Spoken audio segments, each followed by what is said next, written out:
Byron! Yeah! Uncle B! Uncle B!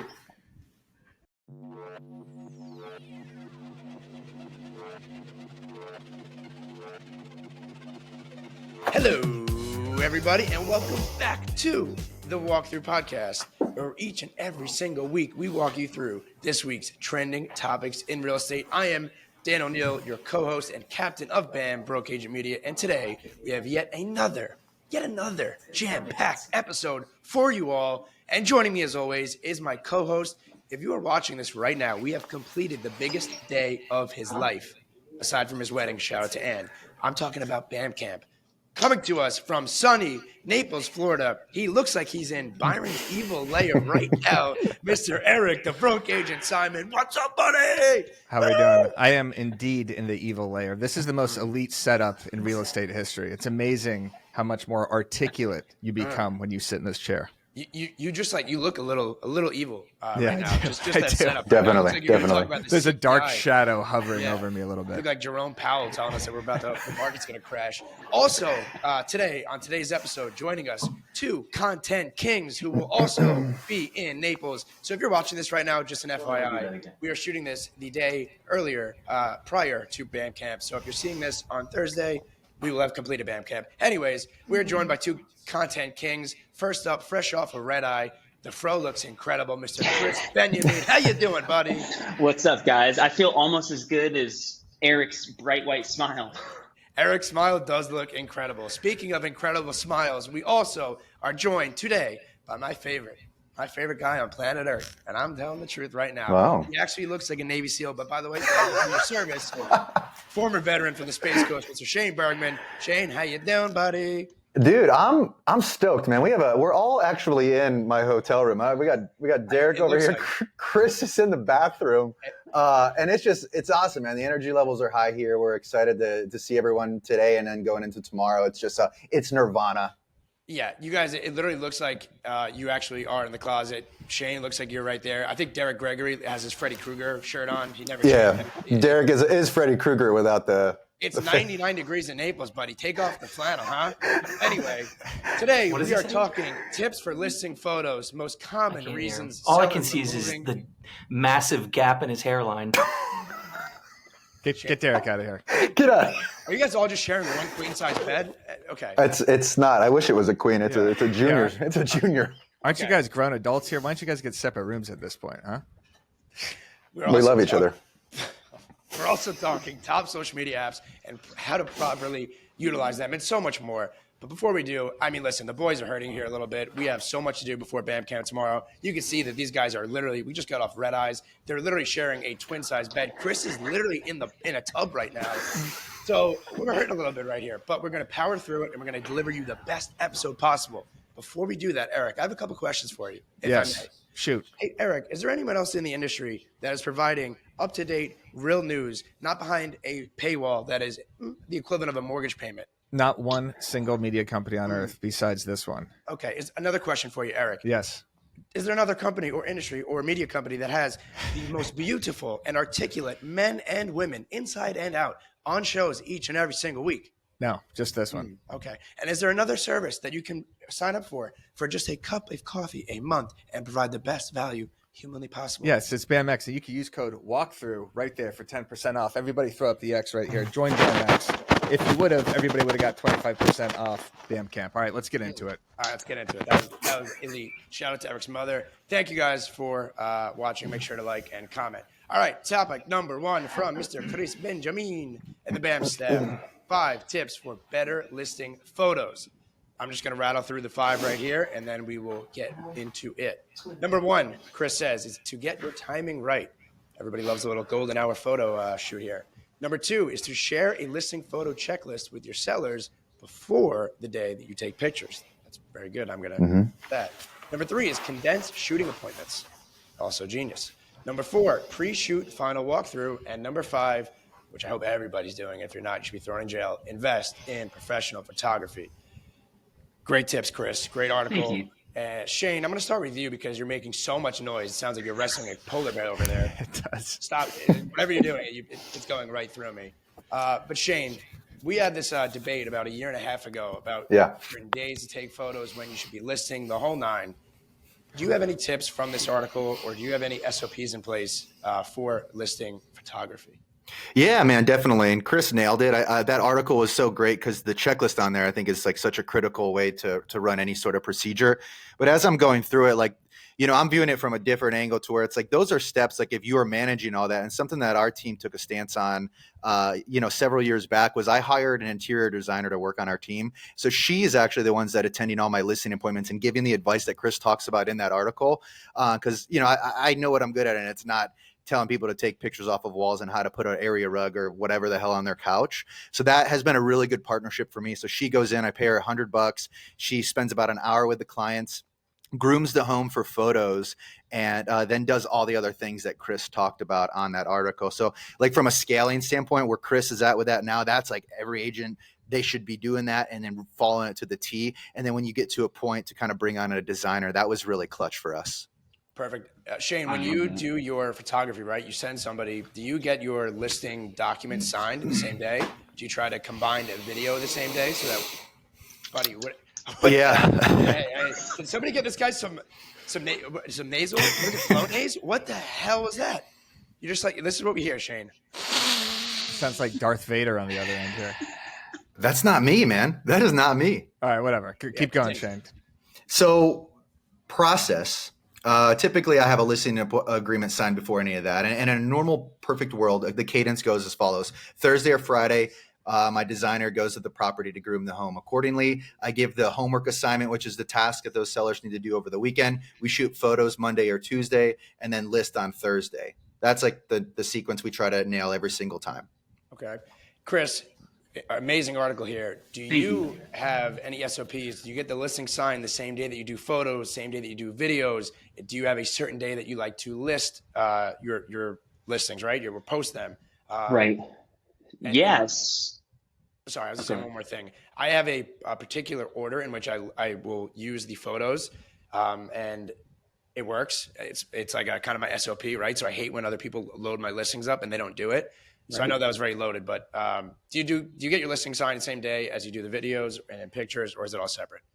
Yeah, so I'm doing my best to put everything together because I think one thing that might be a little bit different than, for example, Shane or maybe even you, Dan, is like I'm serving a pretty broad market. So it's not uncommon for me to have a listing like 60 miles away, right? So if it's that kind of distance, I'm trying to maximize the times that I'm out there. So I'll go there the first time for the listing appointment.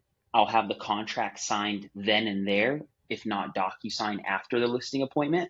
But when I'm physically there, signing the contract, meeting with the family, I will begin talking to them about what's being decluttered, what should move to the garage, kind of setting that stage.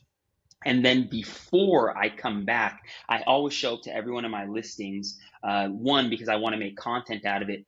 Two, just because, I don't know if it's my OCD, I'm a part of every one of the listings when they're getting shot. So before I show up to the listing, I'll send the checklist to the seller so that they can at least do some high level stuff, make sure the magnets are off the fridge, little basic things like that they can do without me. And then when I am there, the photographer is distracted by multiple things. He's like focused on what he's focused on. And I feel like one responsibility that I have is like, make sure the toilet seats are down. Make sure that there's just so many little things. It's like that is the easiest things to correct that you don't have to do in post. Like move that water bottle off the table. Yeah, make sure there's no lotion next to the bed.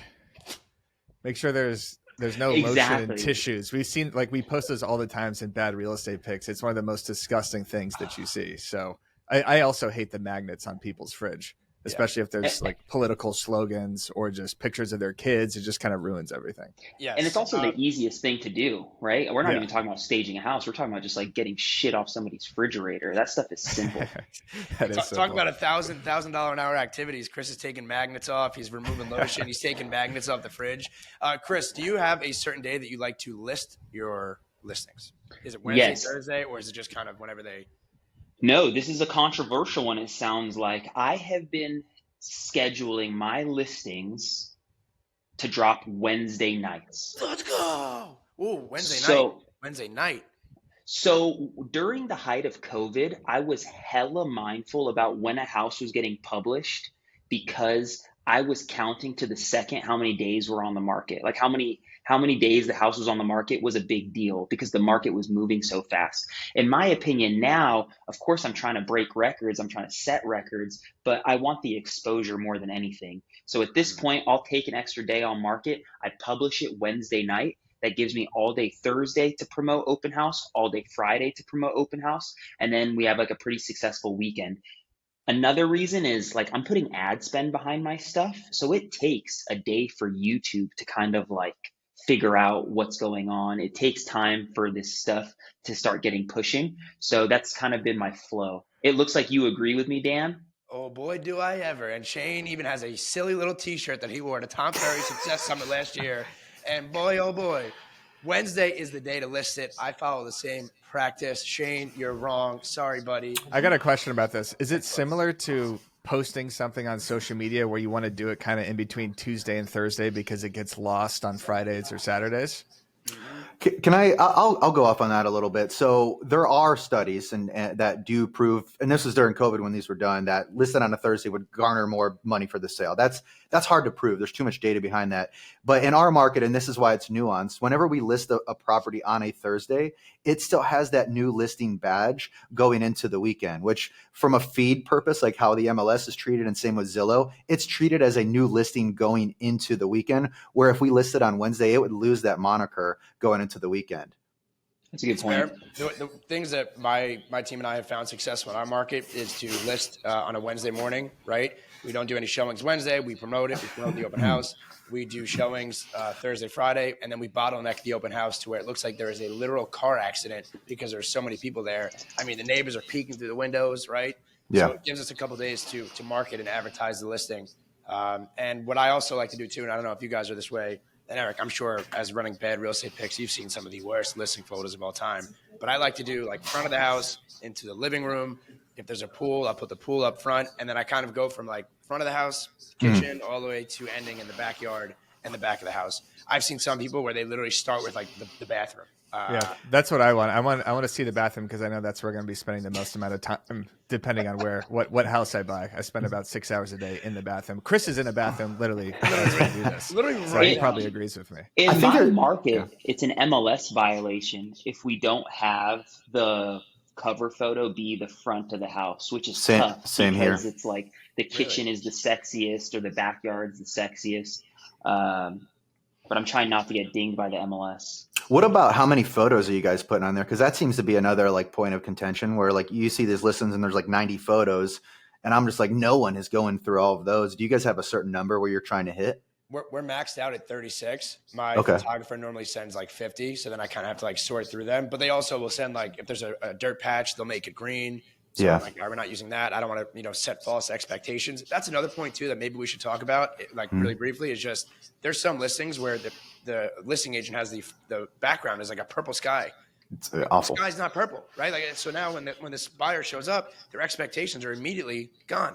Or if like, it's a dirt patch of a front lawn and they just Photoshop in green like sodded grass, my expectations are immediately gone. That would be like if there was a bidet photoshopped in a bathroom toilet and Eric saw it and he loved the house and he gets there and there is no bidet. That would be a selling point for me. And by the way, I do have a bidet installed in my apartment and it has completely changed my life. Yes. Same here. It's the best thing ever. I sit on it for about 3-4 hours a day. Krys is on it right now. What do you mean? Krys yeah, exactly. That's why I can't move from the bathroom. Krys, how many listing photos are you allowed? It's a great question that I feel like I should know, but I think we're typically around 30-ish photos, depending on the property. The reality is I'm selling some small houses in LA sometimes, right? So if I have a 2-bedroom, 800 square foot house, I'm not giving you 30 photos of the same thing. Yeah, at that point, you're just taking photos of like the GFCI receptacles and just like the corners of people's walls. The sink spilling water, like those are the worst too. Right. Exactly. That was a great intro there. That was a great first segment. Eric having a GFCI comment right now. I mean, you just being in Byron's evil lair has just like made you 30. Is that like a Post-it note on his wall or something? I've never heard you articulate such a beautiful word. A GFCI receptacle? Yes, if that's where the bar is, then we have a pretty low expectations for this show, the fact that I know what an outlet is. But thank you. I appreciate the compliment here. Anything I can do to help. All right, on to topic number 1. Let us know, by the way, what you think about this debate, because we've had a lot of comments, a lot of people weighing in here. Is it better to list on a Wednesday or a Thursday? Thursday. It's definitely Wednesday. Topic number 2. 10% of sellers are moving because of return to work policies. This is something that we can all relate to, and how we can use this information to educate our clients, but also maybe get some more business. So this is from the BAM staff, and Vanessa, shout out to her. BAM's key details. A new survey from Redfin shows 1 in 10 sellers are moving because of return to work policies. 1 in 5 relocate due to their political views, while others cite taxes, crime, discrimination, and climate change. Oh, we're getting banned. Redfin commissioned a survey. This was conducted in May and June by, I'm not even going to read the words, I can't, to assess the top reasons sellers are relocating in today's market, despite high mortgage rate. Based on the answers of these 616 respondents saying they're likely to move due back to office. Who writes these things? My God. BAM staff and Vanessa. Yeah, sorry. Moving due to back to office mandates from employers. I apologize, everybody. That was a tough read. While that's not the most common reasons that our sellers are relocating, it is a significant driver behind sellers who find themselves forced to move within a year or few of purchasing their home. All right, can I just say, number one, I apologize, I can't read or write. But number 2, how many surveys are there? Like, I've never once seen a survey. I've never taken a survey. Like, how did these surveys keep popping up? We actually just did a survey with 1,000 watt. These are one of the best ways to get emails and to actually publish data. So I used to have that question too, Dan. I'm like, I've never been surveyed for anything. I've never been politically surveyed. I've never had a survey about real estate. But for the first time, we actually published a survey with 1,000 watt. We'll actually link that up in the description as well. But I do want to ask you guys, since you guys are all active in real estate, what is the number one reason that you're seeing people sell right now? I guess we're all in different markets, which is kind of interesting for context. But I mean, for us in Florida, like most of my clients that I'm helping sell then buy, what their categories is what we call a move up buyer. So it's essentially maybe a couple that had a child, or they expanded their family, so they're moving up into a larger home that could potentially be just bigger for the family, or in like a different school district that they want to be in. That's the primary client that I typically serve. Secondary would be military or corporate relocations. We have a very large military installation where I live. It's the Space Force, if you guys have heard of it. So that is locally in the county where I live. So lots of military population within the Space Coast. What about you, Krys? I was going to say, similar to Shane's first group of people, I definitely have move-up buyers, people that bought houses during COVID, pre-COVID, that are sitting on a tremendous amount of equity, looking to size up. I think the conversation that I'm having with everybody is like, can you handle this payment? Can you handle this payment? Don't worry about everything else if you're comfortable with what this payment is. And what I thought was interesting about the survey, and I don't know if you guys think about this, is by the end of the article, they're kind of citing every reason why people move. So by the end of the article, what I'm thinking to myself is like, this is kind of inspiring, because there's houses being sold every day. We just have to be like the ones selling those houses, right? Finding the people that are making moves, because it's still happening. Yeah, you're right. The survey did just list every reason and you expect me to sellers list properties. I know. I said read the top 5. Yeah. I don't know. The only one I did find interesting was that 10% of sellers are selling because of back to work policies. And this actually applies directly to me, because we're buying because of a back to work policy. We wanted to move out of Los Angeles, but my wife now has to go to the office 5 times a week, and she has to work in downtown LA. So now we have to stay in Los Angeles. So this is definitely affecting people across the country. Sorry, Dan, go ahead. I was just going to say, it resonates with me. We're from sort of the same area, Eric, and I think it was like 3rd on the list. It talked about just like safety and security and just the neighborhoods changing. And it makes me so sad. Like, I know you went to USC. You've been in LA for how many years? Like a long time. 12 years, yeah. 12 years, and it just changed so much. And now I'm having these conversations with people that I never had in the past. It's like, I don't want to be here anymore because I don't feel safe, or I don't want to be here because those are new conversations for me for sure. Yeah. Brentwood used to be one of the safest places in LA, and now I can't even have Ann walk miles past 8 o'clock at night without, wearing a full suit of armor, or having a brigade of security guards walking behind her and in front of her, like the Imperial Guard. So one thing that's not on here, and what we're seeing up here in the Northeast, that it's very common, divorce. So we're getting a lot of divorces, right? People wanting more space. People needing or wanting less space, right? They're empty nesters. Maybe their kids have graduated from college. politics up here in New York, the cost of living overall in the Northeast, and I mean, in you guys in LA as well, weather, retiring, and taxes. So this is very interesting. My house up here in New York, my taxes are $18,500, my property taxes a year. In South Carolina, they are $2,500, $3,500. Florida, the same. The difference in payment, right? Because of that, so if you break down 18.5 divided by 12 months, that's almost $2,500 a month, right? On top of my mortgage, it's $5,000 mortgage. So what I'm seeing a lot of is that these sellers are going down to South Carolina, North Carolina, Florida. That's why we just opened down there. And their payment is actually less with a higher rate. So even if they had a 3% interest rate, them going to an 8%, the difference in that payment because of their property taxes and the cost of living is making a huge, huge difference. So that's Let me tell you what's wrong with that, though, Dan. You're in South Carolina. That's God's country. God's country. It's the best Have place you? on earth. So the end of the article, Krys was like talking about how all of the reasons why people sell in there. If you guys know the 5 Ds, like it seems like we've all covered that. Diamonds, divorce, diapers, and diplomas. Yeah, and debt should be in there too. 6. Yeah. Yeah. Anyway, Eric, do you know about Good the job, 5 Daniel. Ds? Thank you. What's that? Do you know about the 5 Ds? Yeah, of course. This is one of the only 3 facts I know about real estate. The 5 Ds, the square footage and sections of the standard township, and GFCI receptacles. So I got 4 actually. And now I know why a broker license. Exactly. And now I know why sellers are moving, which is apparently just every reason in the book. So I'm glad we covered this article. Every reason. All right, let's move on. Like I said, the boys are hanging on by a thread here. We appreciate everybody's input and for watching this episode. On to topic number 3. Eric, you look good. You feel good.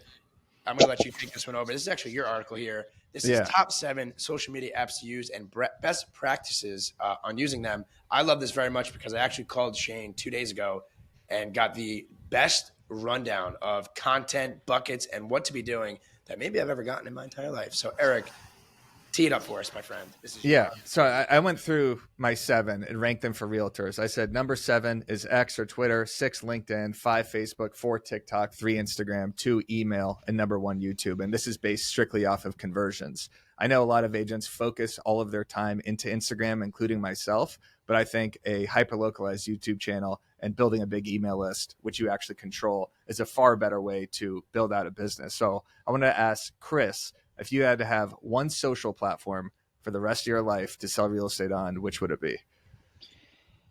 With what you said in mind, and really where you could disagree with me, it's okay. Yeah. Well, so no, it's actually so like appropriately timed, I think, with us being at BAM camp and what everyone's talking about and kind of like the satisfaction we get posting on Instagram and how that like dopamine hit might not really result in like transactions in business, you know? So it's like, I think it's a really, really good conversation. I do love Instagram, and it's because I'm like the most familiar with it. But from a conversion standpoint, I'm sending my database an email at least once a week after listening to Jimmy Mackin and seeing how frequently Bam sends email, how frequently Tom sends email. I'm really trying to enhance that. And it's simply because I can see who's opening my email and interacting with it. I can't do that on Instagram. Like Instagram doesn't tell me who watched my video and who might be thinking about something. But my email, I can say who's clicking on it. So email for sure. But then it would still be Instagram because it's like where I have the most traction. Although I know YouTube is where I should be focused. Like I know what I should be doing, but I'm still not doing it to the level I should be. Yeah, you're so right about those dopamine hits too, because in YouTube, you know, you could have 800 subscribers and get 800 views, 1,000 views. That probably converts better than an actual Instagram post that gets 100,000 views because it's that long form, that built-in trust. But it's so much more satisfying to post something on Instagram and just get that guaranteed reaction. Shane, what about you? What's your, you know, if you had to have one for the rest of your life to build your business on? I would go YouTube.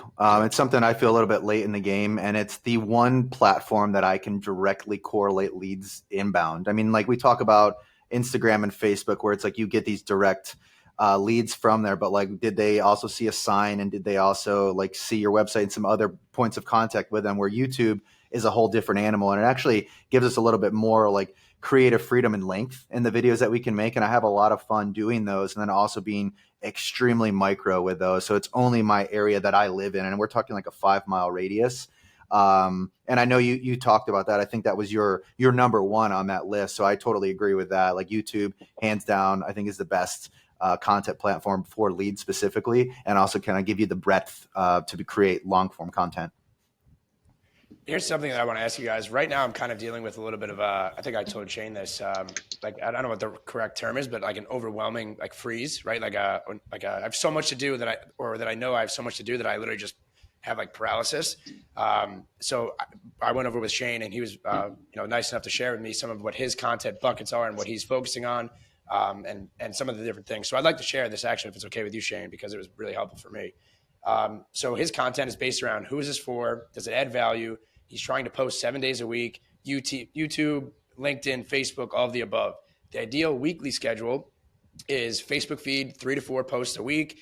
You're going to go live a few times, stories each and every single day, at least 2 of them. Instagram, 1 post per day, lives 2 per week, stories every day, so on and so forth. Shane also has it broken down into like funny videos, videos for agents, savvy solutions, right? So what sets him apart from other agents?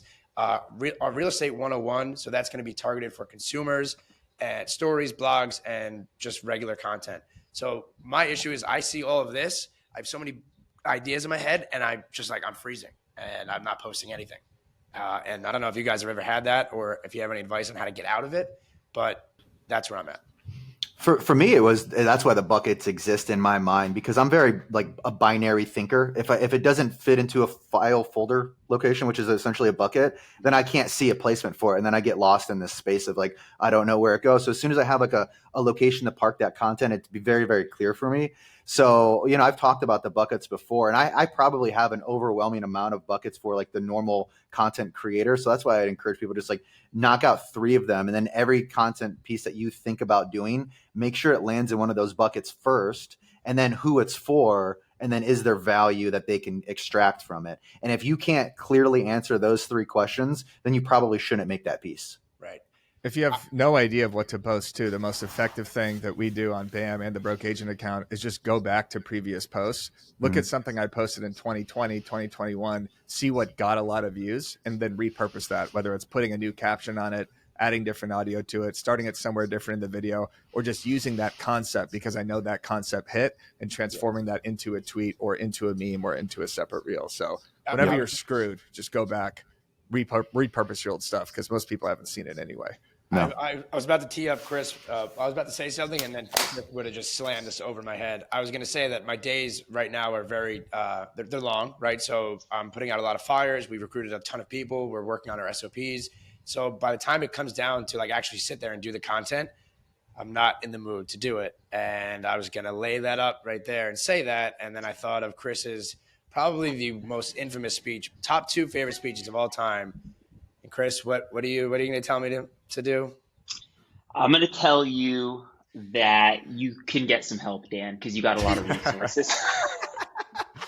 Not what we were expecting. Not what we were expecting. Yes. Not what my therapist said. My therapist said, fuck my mood. That's right. The proper term there. And yes, I just dropped an F-bomb. I apologize. But yeah, so that's what I'm going to start doing. And that's the mindset and mentality that I need to have moving forward. Any final thoughts here on these topics, Eric? I think, just head to the Continuing Ed YouTube channel. That's our second YouTube channel. You can watch this entire video, and as I break down the actual video. So let's get into the Marketer of the Week real quick. I would love to show 2 videos here. It's going to be Shane. It's going to be Shane and Shane. No, again. it's not going to be Shane. We do have a little surprise here. So this first video is actually Krys, of course. Oh, fuck. So can you start that over, Bobby? Refresh it, because this hook is incredible. Date someone who doesn't like sushi. It'll save you something like $30,000 a year, just enough for a down payment on a home like this.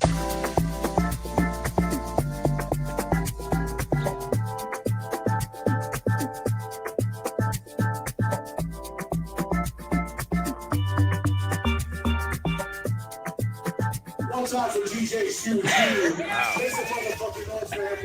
My best financial. That hook's actually. Ladies and gentlemen, we have a special guest here. Yeah! Uncle B! Oh, it's Eric Oh. Gregory. What is happening? Is that Freddy Krueger? Was that Darth Sidious behind Eric? Who the hell was Wrap that? up the pod, Dan. We had a hard stop here. Oh, sorry. We have a hard stop, Byron. I apologize. We're just going to get 100 views. No big deal.